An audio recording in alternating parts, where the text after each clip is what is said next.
नमस्ते everyone, this is Sandeep and welcome to my channel only study by Sandeep Dhiman. आज हम lesson 6 life on the earth को हिंदी में discuss कर लेते हैं।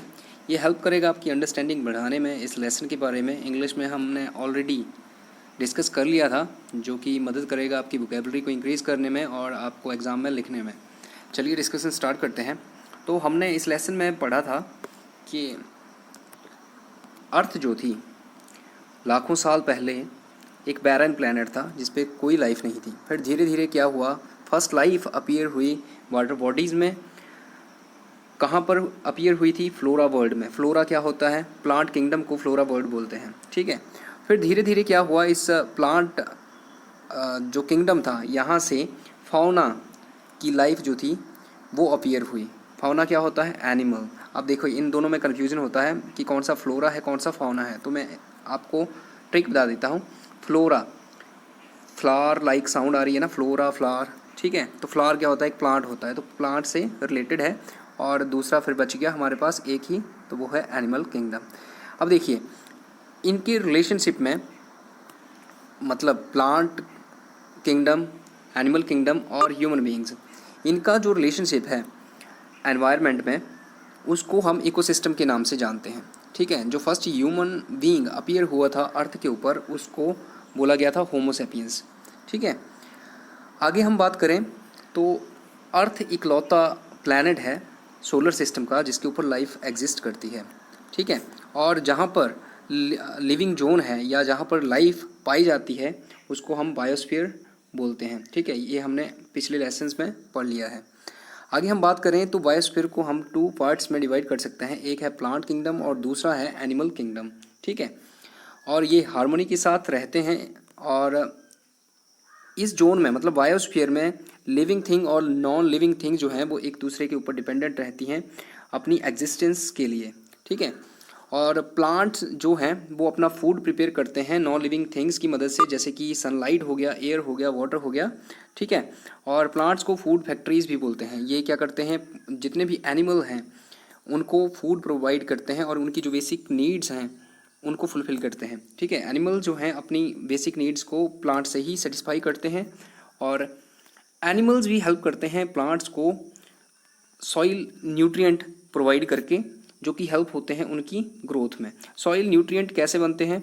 जो प्लांट्स के, मतलब जो एनिमल्स के रिमेन्स रह जाते हैं वो मदद करते हैं सॉइल न्यूट्रिएंट्स को फॉर्म करने में। आई होप यहाँ तक आपको सारी चीज़ें समझ में आ गई।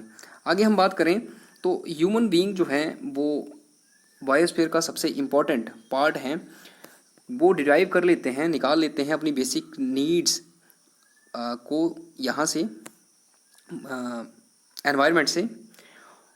और ह्यूमन बीइंग जो हैं कंज्यूम करते हैं बोथ प्लांट और एनिमल फूड को। It is the only form of life in the biosphere जिसने कि अल्टर कर लिया है एनवायरनमेंट को अपनी नीड्स के अकॉर्डिंग, ठीक है। अपने नीड्स के अकॉर्डिंग ह्यूमन बीइंग्स जो हैं वो चेंज कर लेते हैं एनवायरनमेंट को। आगे हम बात कर लेते हैं प्लांट किंगडम की। तो प्लांट किंगडम को अगर आपने स्टडी करना हो तो आपको जो वेजिटेशन बेल्ट्स हैं उनको स्टडी करना होगा, ठीक है। वेजिटेशन जो है क्या होती है, तो इसमें इंक्लूड होते हैं फॉरेस्ट, ग्रासलैंड्स, बुशेस, श्रब्स, ये सारी चीज़ें, ठीक है। अब ये वेरी करते हैं प्लेस टू प्लेस क्योंकि वेरिएशन होती है क्लाइमेटिक कंडीशंस में, ठीक है। अगर हम एग्जांपल की बात करें तो जैसे कि इक्वेटर है हमारा।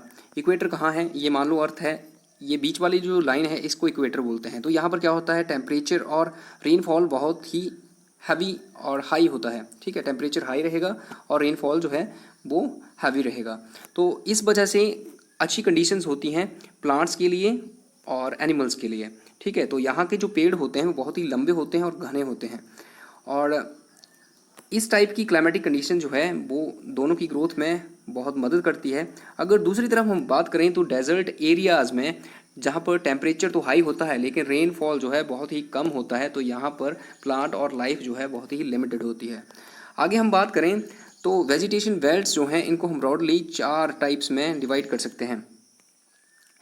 एक है ट्रॉपिकल हार्डवुड फॉरेस्ट, दूसरे हैं ग्रासलैंड्स और तीसरे हैं डेजर्ट्स और लास्ट है हमारे पास टेम्परेट सॉफ्टवुड फॉरेस्ट। इनको 1 बाय 1 हम डिस्कस कर लेते हैं यहाँ पर। सबसे पहले बात कर लेते हैं ट्रॉपिकल हार्डवुड फॉरेस्ट की। तो कहाँ पर पाए जाते हैं ये देखो, ये अर्थ है हमारी, ये इक्वेटर है, तो यहाँ से इक्वेटर देखो 0 डिग्री होता है, ठीक है। अब नॉर्थ की तरफ जाएंगे 23.5 डिग्री, और साउथ की तरफ जाएंगे 23.5 डिग्री, तो जो यहाँ पर वेजिटेशन होगी उसको वो ट्रॉपिकल हार्डवुड फॉरेस्ट होंगे, ठीक है। और इनको हम दो पार्ट्स में डिवाइड कर सकते हैं। कैसे? फर्स्ट आएगा हमारे पास, ये देखिए दोबारा से, इक्वेटर। अब इक्वेटर से 10 डिग्री दोनों साइड जब हम चलेंगे तो इस एरिया में जो हमें प्लांट्स मिलेंगे वो मिलेंगे हमें ट्रॉपिकल या इक्वेट्रियल फॉरेस्ट, ठीक है। इनको एवरग्रीन फॉरेस्ट भी बोलते हैं। और कहाँ पर पाए जाते हैं ये? तो जायरे basin in Africa and Amazon basin in south America, और कुछ आइलैंड्स हैं साउथ ईस्ट एशिया के जहाँ पर ये पाए जाते हैं, ठीक है। अगर हम बात करें तो यहाँ पर रेनफॉल जो है बहुत हैवी रहता है थ्रू आउट ईयर, और टेम्परेचर भी हाई रहता है, ठीक है। तो इस वजह से यहाँ के जो ट्रीज़ हैं वो ग्रीन रहते हैं थ्रू आउट द ईयर, और बहुत ही टॉल होते हैं ये। और होते कौन कौन से हैं? तो इवोनी, रबर, महोगनी, रोजवुड, इस तरह के पेड़ जो हैं यहाँ पर पाए जाते हैं। होप यहाँ तक आपको सारी चीज़ें जो है क्लियर हो गई होंगी। चलते हैं आगे। यहाँ पर देखते हैं हम ट्रॉपिकल डिजीजुअस फॉरेस्ट को। डिजीजुअस होता है ये, है ना, थोड़ा प्रोनाउंसिएशन की तरफ ध्यान दीजिएगा। तो अगर हम बात करें, जस्ट ए मिनट, मान लो ये हमारी अर्थ है, ये इक्वेटर है, 10 डिग्री तक हमने बात कर ली कि 10 डिग्री तक हमारे पास इक्वेट्रियल या ट्रॉपिकल एवरग्रीन फॉरेस्ट पाए जाते हैं।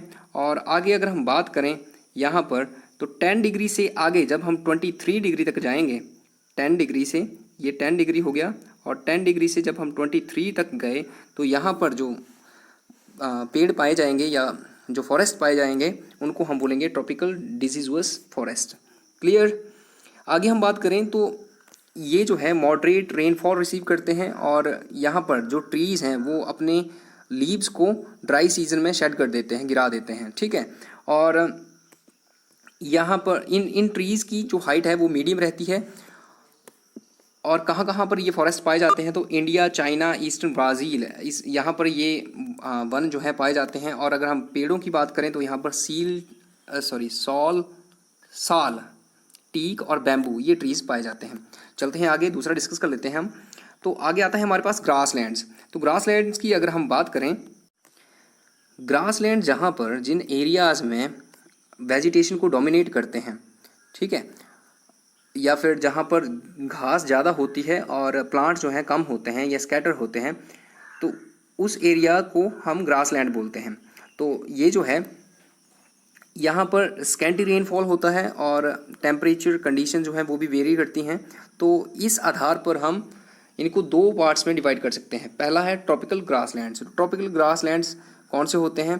तो ये लोकेटेड होते हैं इक्वेटोरियल फॉरेस्ट और हॉट डेजर्ट्स दोनों के बीच में, दोनों ही हेमिस्फीयर में। देखिए ये है equator, north hemisphere, south hemisphere, और यहाँ पर इक्वेटर से लेके जो भी यहाँ पर हॉट डेजर्ट होते हैं और इक्वेटोरियल फॉरेस्ट होते हैं, इन दोनों के बीच में ये पाए जाते हैं। अगर हम बात करें रेनफॉल की, तो ये रिसीव करते हैं 100 सेंटीमीटर तक का रेनफॉल। और यहाँ पर जो ग्रासेस होते हैं वो रफ, थिक और टॉल होते हैं। अगर हम बात करें ये ग्रासलैंड कहाँ पर पाए जाते हैं, तो ये पाए जाते हैं ब्राज़ील में। क्या नाम होता है? अलग अलग जगह पर इन जो ग्रास लैंड्स हैं इनको अलग अलग नामों से हम बुलाते हैं। तो ब्राज़ील में इनको बोलते हैं कैंपोज, ठीक है। आगे हम बात कर लेते हैं टेम्परेट ग्रासलैंड्स की। तो टेम्परेट ग्रासलैंड्स जो हैं वो कहाँ पर पाए जाते हैं? तो ये टेम्परेट नाम से ही पता चल रहा है। टेम्परेट जोन हमने पढ़ा था लास्ट ईयर्स क्लास 6 में। टेम्परेट जोन कहाँ पर पाई जाती है? कमेंट करके बताइएगा। आगे हम बात करें तो यहाँ पर जो टेम्परेट जोन के बीच में ये पाए जाते हैं, और साथ में ये पाए जाते हैं जो इंटीरियर कॉन्टिनेंट्स होते हैं, इंटीरियर पार्ट्स होते हैं कॉन्टिनेंट का, वहाँ पर पाए जाते हैं। और रेनफॉल की हम बात करें तो 25 to 75 सेंटीमीटर रेनफॉल होता है यहाँ पर, और कई बार यहाँ पर स्नोफॉल भी हो जाता है। और ये जो हैं ग्रासेस, ये शॉर्ट और सॉफ्ट होते हैं और इनको डिफरेंट नाम से जानते हैं हम, जैसे कि अमेरिका में इनको प्रेरीज बोलते हैं, नॉर्थ अमेरिका में, साउथ अमेरिका में इनको पंपास बोलते हैं, और ऑस्ट्रेलिया में डाउन्स बोलते हैं, वेल्ड बोलते हैं इनको साउथ अफ्रीका में। यहाँ पर देख लेते हैं। देखिए याद रखना थोड़ा सा कंफ्यूजिंग हो जाता है, इसलिए मैं ट्रिक बता देता हूँ आपको। देखो पहले हम बात करते हैं प्रेरी की। प्रेरी कहाँ पाया जाता है? नॉर्थ अमेरिका में। कॉन्टिनेंट की बात हो रही है। हम कंट्री की बात करें तो यहाँ पर यूएसए है और यहाँ पर कनाडा है। तो कनाडा में और यूएसए में ये पाए जाते हैं।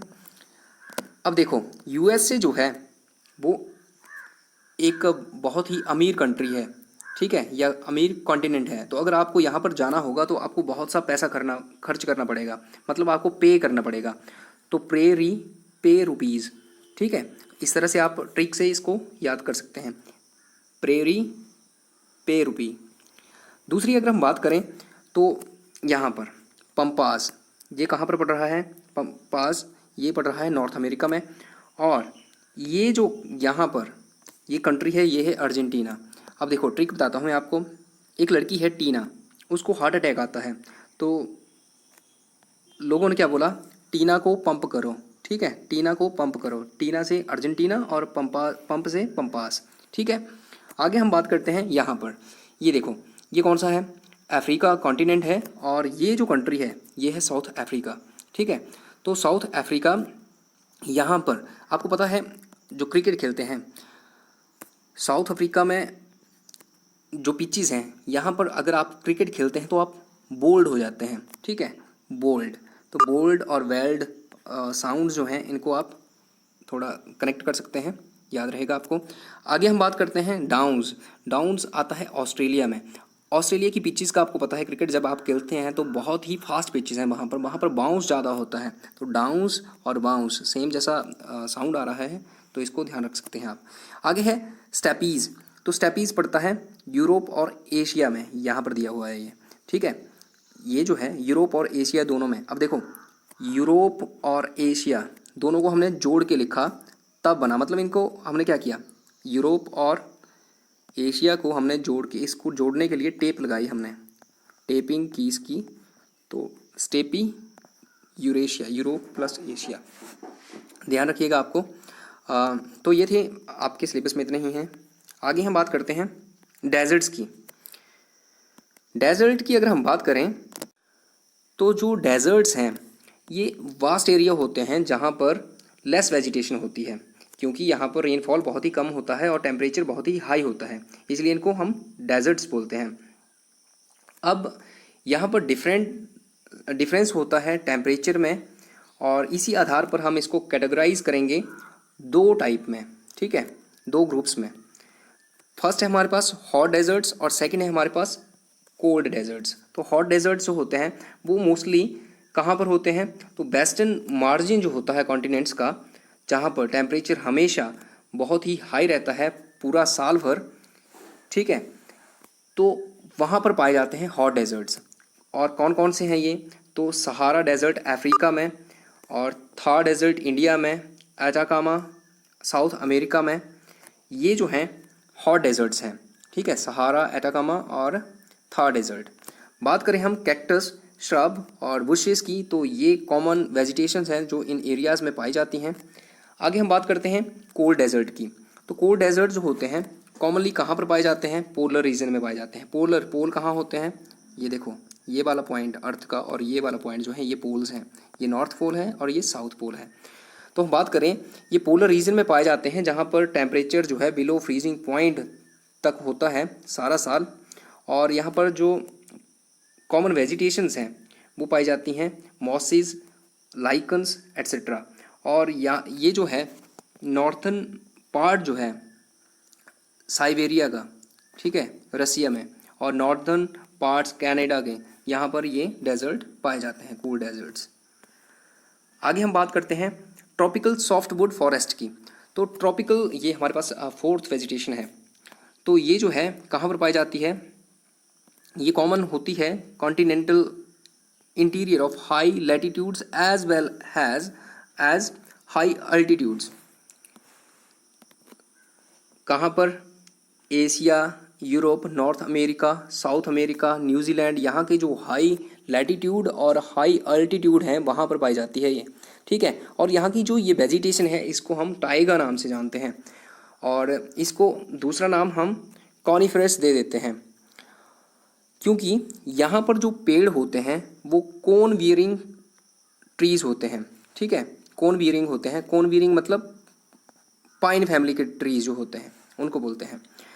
और ये जो कॉनिकल शेप होती है इनकी, इन ट्रीज़ की, और इनकी सॉफ्ट वुड होती है। हम बात करें तो इनके लीव्स जो हैं नीडल शेप्ड होते हैं। होप यहाँ तक आपको सारी चीज़ें समझ में आ गई होंगी। और ये जो हैं फॉरेस्ट, ये मोर यूनिफॉर्म होते हैं और consist of pure stands of a few species. तो यहाँ पर जो फ्यू स्पीसीज हैं वो होती हैं।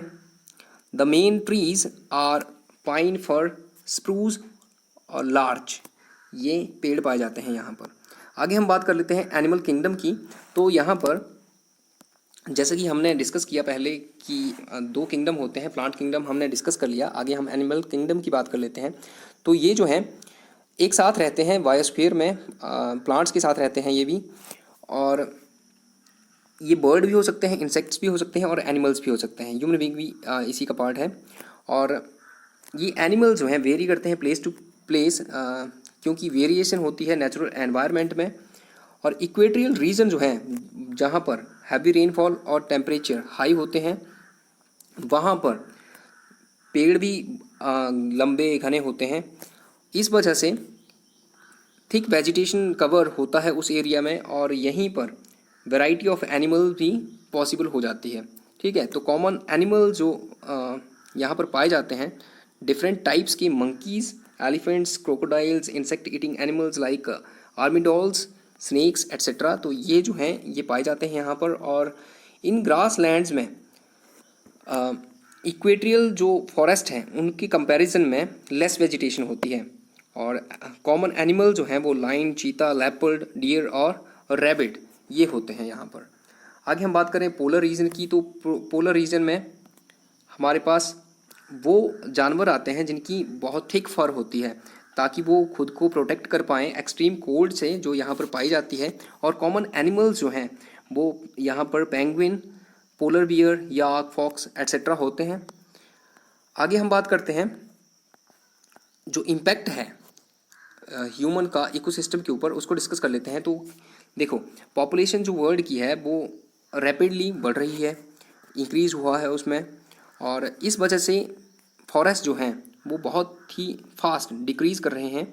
मैन ने क्या किया है, अपनी एग्रीकल्चर के लिए, हैबिटेशन के लिए और एक्सपेंशन ऑफ इंडस्ट्रीज़ के लिए फॉरेस्ट को क्लियर किया है। इसका रिज़ल्ट क्या हुआ है, इकोलॉजिकल बैलेंस जो है वो हाईली डिस्टर्ब हुआ है पूरे वर्ल्ड में, और इससे ह्यूमन बीइंग्स जो है वो भी इफ़ेक्ट होने की कगार पर पहुंच चुका है।